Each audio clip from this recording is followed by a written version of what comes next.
Hello, welcome to my YouTube channel Urmi daily blog and Facebook page Urmi dream blogs থেকে সবাইকে স্বাগতম। তো আমি একটু আগে একটা ভিডিও ছাড়ছি আজকের ভিতরে যে গরমের বিষয় নিয়ে। দেখেন অনেকজনই কমেন্ট করেছে 500 বার চালানো হয়েছে।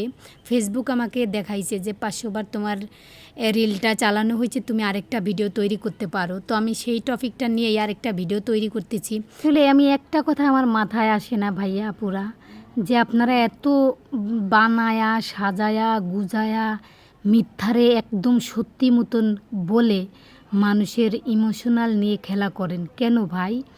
আপনার পেজে ফলোয়ার হয় না, পেজে লাইক হবে না, কমেন্ট হবে না, প্রথম কেউরই হবে না। আপনি যত বড় মিথ্যেবাদী হন আর যত বড় সত্যবাদী হন, প্রথম আইসা 1 মাসও কেউ সুন্দর হতে পারবে না। অন্তত 6 মাস পেজের বয়স হোক, আপনি একলাই উপরে উঠতে পারবেন।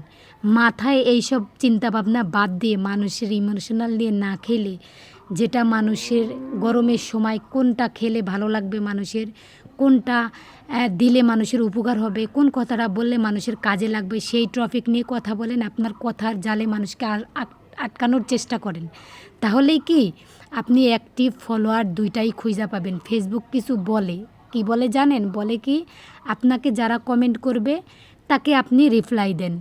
এর থেকে কি, যারা আননোন মানুষও আপনাকে কমেন্ট করতে পারে, রিপ্লাই দিলে আপনার রিপ্লাইটা যদি তার কাছে গঠনমূলক, কমেন্টটা যদি ভালো লাগে রিপ্লাইটা, তাহলে অবশ্যই আপনাকে কমেন্ট করবে। এইগুলা হচ্ছে অ্যাক্টিভ বলে তাদের। আপনি একই কথা ঘুরায়া পেঁচায়া বারবার যদি বলেন, ফেসবুকে কাজ করলে ধৈর্য রাখতে হবে, ফেসবুকে ধৈর্য হারালে চলবে না। ঘুরে ঘাড়ে একই কথা, ওই বারবার যদি ঘুরে ঘুরে একই কথা, আপনি রিস্টেক খাবেন।